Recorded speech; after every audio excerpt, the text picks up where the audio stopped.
Kado mengenalkan kami dari kelompok 6 dengan materi sistem berkas tidak kunci atau the multi-key of occupation. Nah, di sini sebelum kita lebih jauh dalam perbincangan yang lebih jauh lagi, kita akan perkenalkan dulu saya secara presisi sebagai moderator dan beberapa rekan saya. Saya Iqbal Haris. Saya Muhammad Abdul. Nah, kita ini akan menjelaskan secara sistematis itu sistem berkas. Nah, sebelum kita bertanya kepada teman-teman, kita akan sedikit mengulik pengertian organisasi berkas dengan banyak key. Buat yang bertanya apa sih organisasi berkas dengan banyak key?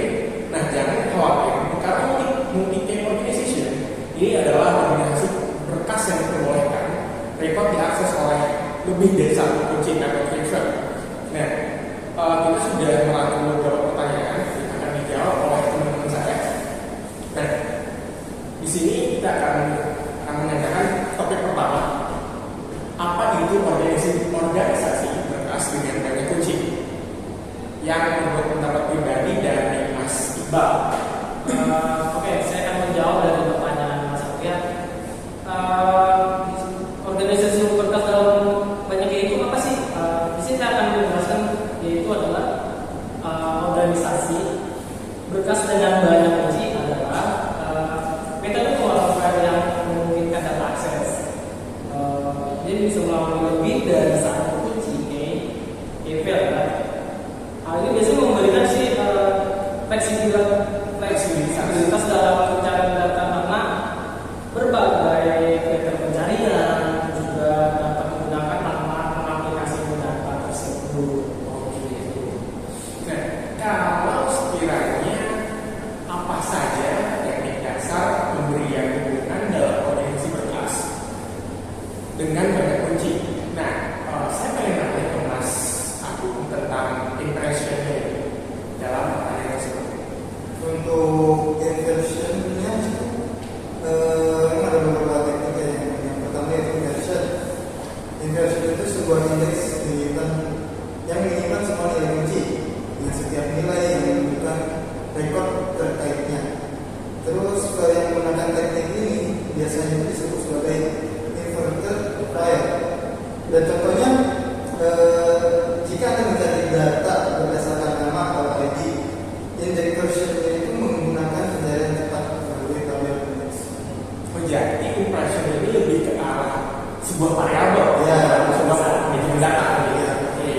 Nah, kalau dari ini kita bahas lagi tentang multilist, menurut tanggapan Mas Iqbal bagaimana? Multilist itu kita ada 3 poin yang kita bahas itu. Di mana yang pertama ini sih biasa yang dipakai sama orang-orang juga ya. Yang pertama itu bisa membuat beberapa daftar indeks untuk menghubungkan nilai kunci dengan rekod data. Yang pertama. Nah, yang kedua itu adalah biasanya setiap rekod memiliki filter dan rekod berikutnya membentuk struktur linked list. Itu yang poin kedua. Nah, yang ketiga yang terakhir itu ada contohnya nih. Contohnya apa aja sih? Contohnya jika data memiliki atribut seperti ID, cabang atau nama, setiap atribut dapat digunakan sebagai indeks pencarian. Seperti itu sih ada. Oke. Nah, teman-teman, kita bisa mengkonfigurasi juga dalam sistem konfigurasi ini itu menggunakan codingan dari C++ yang kita sudah pelajari dalam struktur data atau penggunaan Word. Nah, ini biasanya linked list ini digunakan ketika cukup banyak data dalam variabel tertentu. Contohnya dalam sebuah data itu kan dimulai dari angka 0 kalau dalam sebuah pemrograman. Nah, itu dalam linked list 0, 1, 2, dan 3 itu bisa digabungkan lagi. Dalam 1, 2, 3 itu bisa digabungkan lagi dengan linked list yang lain. Jadi akan mempermudah. Oke. Nah, kita akan lanjut lagi tentang pembahasan ini. Nah, pertanyaan ketiga, bagaimana organisasi berkas dengan banyak kunci diterapkan dalam sistem perbankan, Mas Agung? Untuk organisasi berkas dengan banyak kunci yang diterapkan dalam sistem perbankan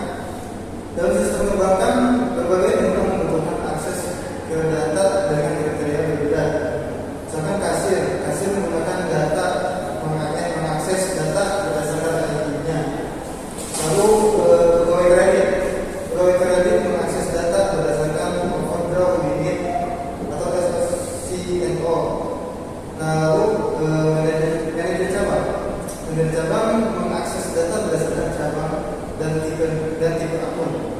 Selanjutnya itu nasabah. Di nasabah ini nasabah mengakses data berdasarkan ID atau kombinasi atribut seperti nama, SOCR dan tipe akun. Oke. Menurut Mas Agung kan berarti kasir masuk mengakseskan data berdasarkan ID. Jadi dalam sebuah penjualan barang itu ID itu sudah dibebaskan dari badan data baru diberikan oleh kasir. Nah,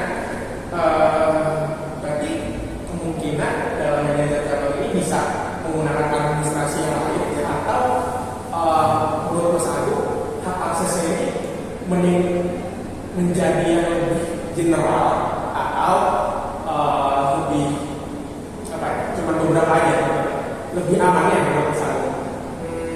Di sini apa ya?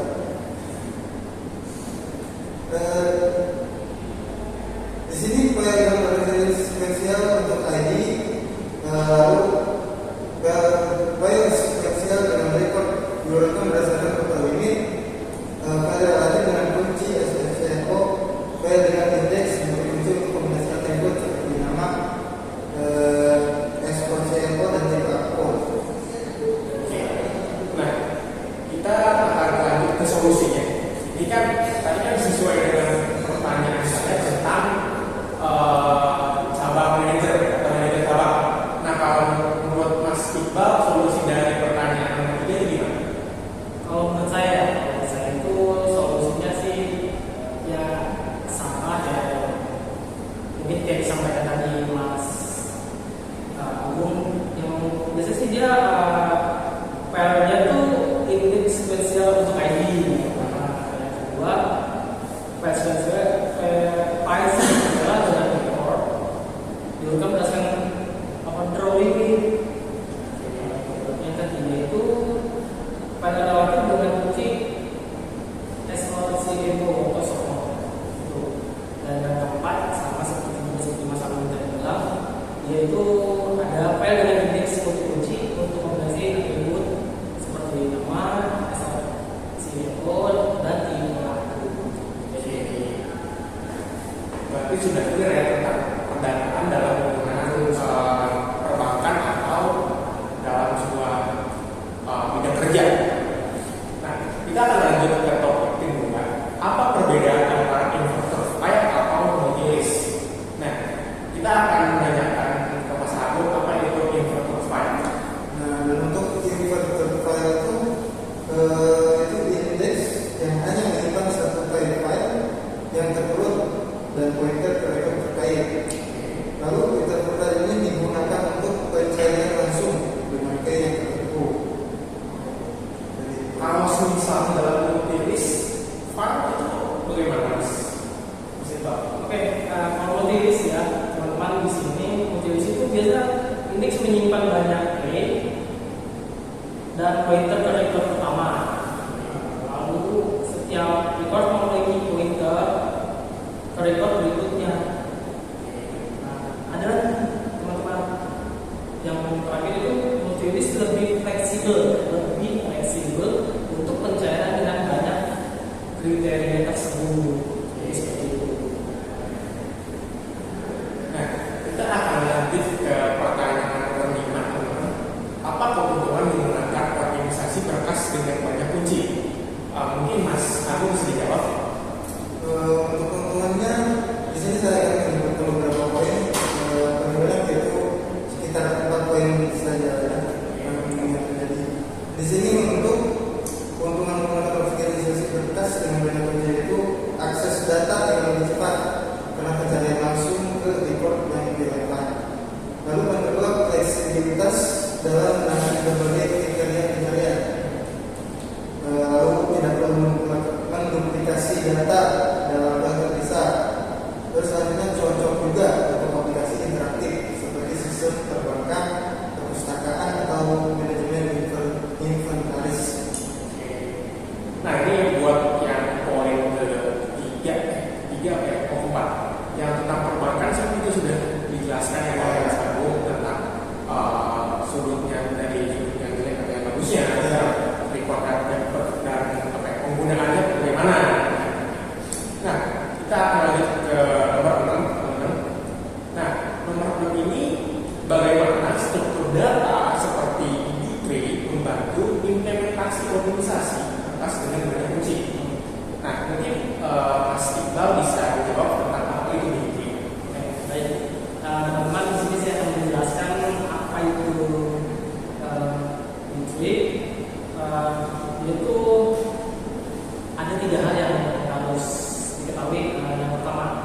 B3 adalah suatu data ya, data yang sering digunakan untuk mengelola indeks dalam organisasi berkas seperti itu.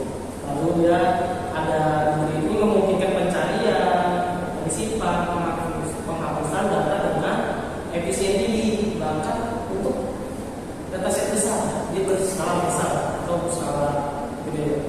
Lalu yang ketiga, yaitu setiap kode dalam B3 dapat menyimpan banyak key sehingga cocok untuk memiliki multi key indeksi. Jadi seperti itu.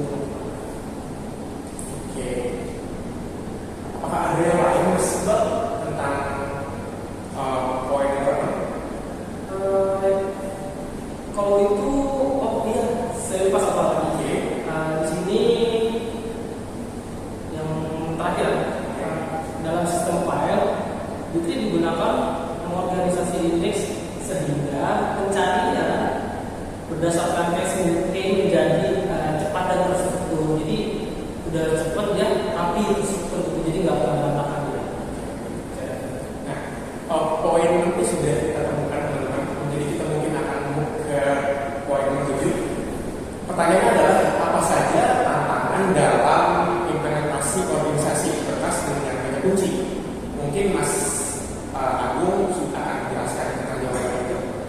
Nah, mungkin ini tentunya setiap sistem itu pasti memiliki tantangan sendiri ya.